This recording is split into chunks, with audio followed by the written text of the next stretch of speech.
السلام علیکم۔ The global canvas میں خوش آمدید۔ میرا نام مدثر ہے۔ دنیا میں جو تعمیرات ہم دیکھتے ہیں اس میں انجینئرنگ کی ضرورت ہوتی ہے۔ پچھلی چند صدیوں سے انجینئرنگ بہت ساری ناقابل یقین تعمیرات کے لیے ذمہ دار ہے، جس نے زمین کا چہرہ ہی بدل کے رکھ دیا ہے۔ لیکن آج کی اس ویڈیو میں آپ کو انجینئرنگ کی 10 بڑی غلطیوں کے بارے میں بتاؤں گا جو بہت مہنگی ثابت ہوئی ہیں۔ تو شروع کرتے ہیں۔ سبسکرائب کریں دا گلوبل کینوس کو اور بیل آئیکن دبائیں اگلی ویڈیو کی معلومات کے لیے۔ Number 10، walkie talkie building. London میں موجود 20 فینچرچ اسٹریٹ بلڈنگ، جس کو اپنے مخصوص شکل کی وجہ سے واکی ٹاکی بھی کہا جاتا ہے، اس کو 2015 میں یونائٹڈ کنگڈم کی بدترین عمارت کہا گیا۔ بلڈنگ کے سامنے لگے ہوئے شیشے اتنی شدت کے ساتھ سورج کی عکاسی کرتے ہیں کہ یہ آس پاس کی چیزوں کو آگ لگا دیتے ہیں۔ بلڈنگ کی تعمیر کے دوران سامنے کھڑی کار کے کچھ حصے اسی وجہ سے پگھل گئے۔ اس کے علاوہ سامنے والی بلڈنگ کے کارپیٹ کو بھی آگ لگ گئی۔ تیز ہواؤں کے وقت بلڈنگ کا بیرونی حصہ اتنی شدت سے ہوائی سرنگ بناتا ہے جس سے بلڈنگ کے قریب سے چلنے والے لوگ ہوا کے زور سے نیچے گر جاتے ہیں۔ اس سب کے باوجود آج بھی یہ بلڈنگ لندن میں موجود ہے۔ نمبر 9، دا بوسٹن مولیسز ڈیزاسٹر۔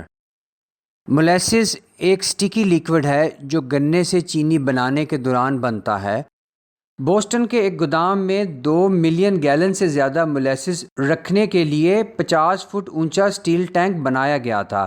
ٹینک کو کبھی لیکیج کے لیے ٹیسٹ ہی نہیں کیا تھا۔ 15 جنوری 1919 کو مولیسز کے وزن سے ٹینک پھٹ گیا اور 2.3 ملین گیلن مولیسز، جس کا وزن 12 ملین کیجی تھا، ٹینک سے لیک ہو گیا۔ ٹینک سے 55 کلومیٹر فی گھنٹے کی رفتار سے نکلتے ہوئے مولیسز نے اپنے راستے میں آنے والی سب چیزوں کو کچل کے رکھ دیا۔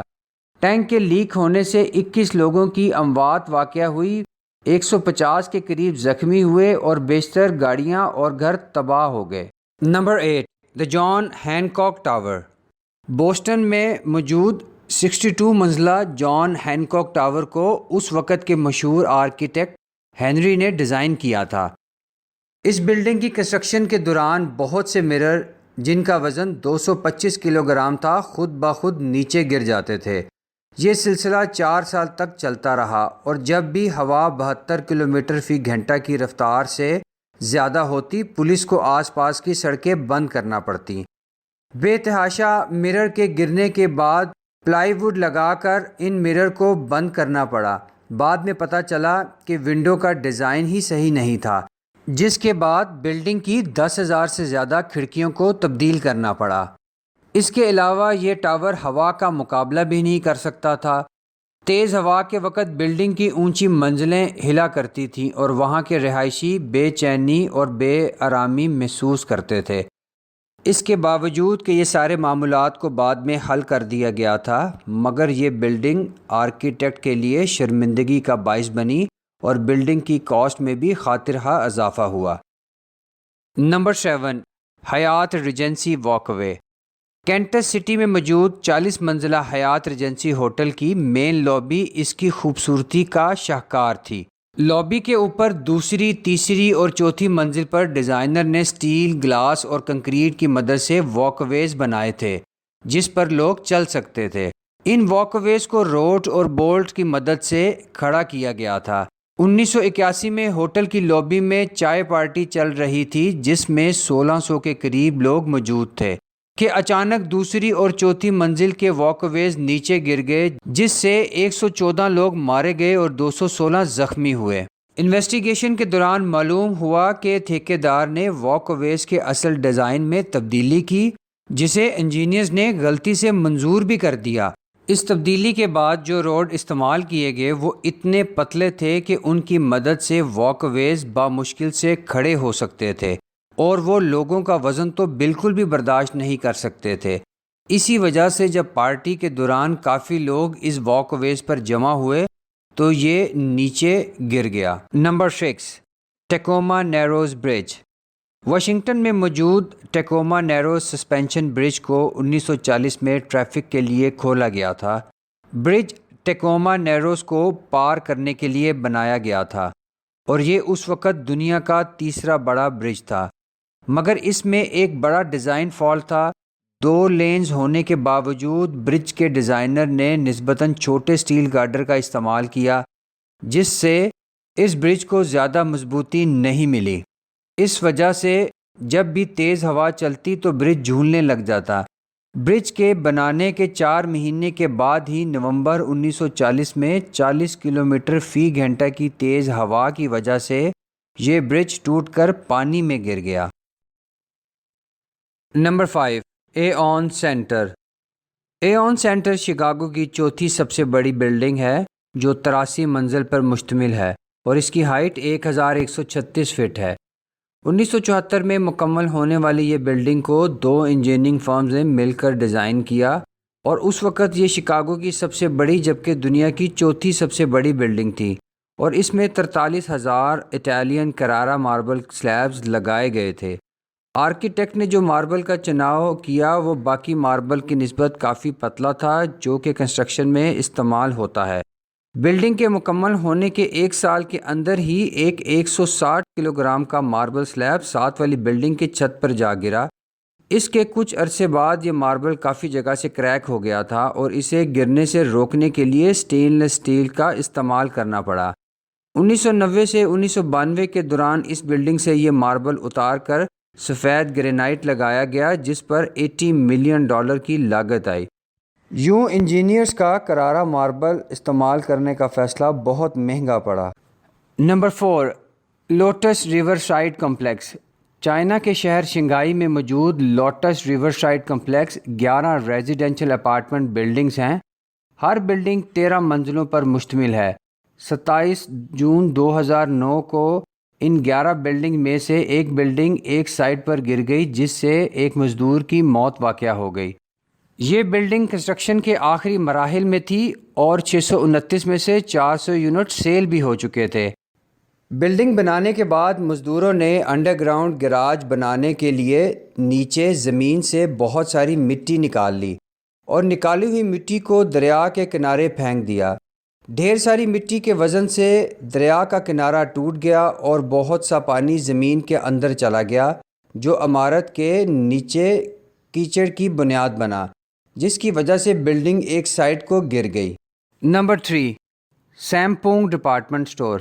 ساؤتھ کوریا میں موجود سیمپونگ ڈپارٹمنٹ سٹور 4 منزلہ بلڈنگ تھی جسے آفس کے لیے بنایا گیا تھا۔ بعد میں سیمپونگ گروپ کے مالک لی نے ایک کنسٹرکشن کمپنی کو اسے ڈپارٹمنٹل سٹور میں تبدیل کرنے کے لیے کہا، جو کنسٹرکشن فرم نے منع کر دیا، جس پر لی نے خود اپنی کمپنی سے آفس بلڈنگ کو ڈپارٹمنٹل سٹور میں تبدیل کر دیا اور وہاں 5واں فلور بھی تعمیر کروایا۔ یہ سب کرنے کے لیے بہت سے سپورٹنگ کالمز کو ختم کر دیا گیا تاکہ اسکلیٹر کی جگہ بن سکے۔ ڈپارٹمنٹل سٹور 1990 میں مکمل ہوا اور روزانہ کی بنیاد پر 40,000 کے قریب لوگ یہاں شاپنگ کرنے آتے تھے۔ سپورٹ ختم کرنے کی وجہ سے 29 جون 1995 کو یہ بلڈنگ نیچے گر گئی جس سے 1500 افراد ملبے تلے دب گئے، جس میں سے 502 افراد کی موت واقع ہو گئی اور باقی زخمی ہوئے۔ Number 2، Titanic. ٹائٹینک ایک مشہور کشتی تھی جو 1912 میں اپنے پہلے ہی سفر جو کہ ساؤتھ ہیمپٹن سے نیو یارک کے دوران برف کے تودے سے ٹکرا کر ڈوب گئی، جس سے اس میں موجود 2224 مسافروں میں سے 1500 سے زائد مسافر مر گئے تھے۔ انویسٹیگیٹرز کے مطابق برف کے تودے سے ٹکرانے کے باوجود کشتی کو ڈوبنا نہیں چاہیے تھا، مگر کشتی کے ریوٹس بہت کم معیار کے آئرن کے بنے ہوئے تھے اور استعمال کیے جانے والا سٹیل بھی مضبوط نہ تھا۔ اس کے علاوہ ٹائٹینک میں موجود 16 خانوں کو واٹر ٹائٹ ہونا چاہیے تھا، مگر ڈیزائنر نے ہر خانے میں چھت کی جگہ تھوڑا فاصلہ رکھا ہوا تھا، جس کی وجہ سے پانی ایک خانے سے دوسرے خانے میں بآسانی چلا گیا۔ یہ بھی کشتی کے ڈوبنے کا سبب بنا۔ Number 1، Banqiao dam. چائنا کی گورنمنٹ نے 1952 میں رو دریا پر بینکیو ڈیم بنانے کا فیصلہ کیا جس سے سیلاب کی روک تھام اور بجلی کی پیداوار کی جا سکے۔ اس ڈیم کے ڈیزائن کو آئرن ڈیم کا خطاب بھی دیا گیا، یعنی نہ ٹوٹنے والا ڈیم۔ چائنا کے اس وقت کے مشہور ہائیڈرولوجسٹ چین زینگ اس ڈیم کی ڈیزائن بنانے والوں میں شامل تھے، مگر وہ چائنا کی گورنمنٹ کے اس علاقے میں زیادہ ڈیم بنانے کے فیصلے کے ناقد تھے۔ ان کا ماننا تھا کہ اگر یہاں بہت سے ڈیم بنائے گئے تو اس سے زیر زمین پانی کی سطح خطرناک حد تک اونچی ہو جائے گی، جس سے بڑی تباہی مچ سکتی ہے۔ چین زنگ نے ساتھ ہی مشورہ دیا تھا کہ اس ڈیم پر 12 آب بند ہونے چاہیے، مگر ان کی رائے کو نظر انداز کر دیا گیا۔ آب بند کی تعداد 5 کر دی گئی اور ساتھ ہی چین زنگ کو اس ڈیم کے منصوبے سے ہٹا دیا گیا۔ اگست 1975 میں یہ ڈیم ٹوٹ گیا، جو تاریخ میں تیسرے بڑے سیلاب کا سبب بنا، جس سے 1,70,000 سے زائد لوگ مارے گئے اور لاکھوں لوگ بے گھر ہو گئے۔ اس آفت نے تقریباً $1.6 بلین کا نقصان کیا۔ اس ڈیم کے ٹوٹنے میں غیر محفوظ تعمیر، ناقص ڈیزائن، ڈیم کی مرمت کا فقدان اور اس خطے میں ڈیموں کی زیادہ تعمیر سبب بنی۔ چائنا کی گورنمنٹ کا چین زنگ کے مشوروں کو نظر انداز کرنا ایک بہت بڑی غلطی تھی۔ امید ہے آپ کو یہ ویڈیو پسند آئی ہوگی۔ کمنٹ باکس میں اپنی رائے کا اظہار کریں۔ اگلی ویڈیو کی اطلاعات کے لیے ہمارے چینل کو سبسکرائب کریں اور گھنٹی کے آئیکن کو دبائیں۔ شکریہ۔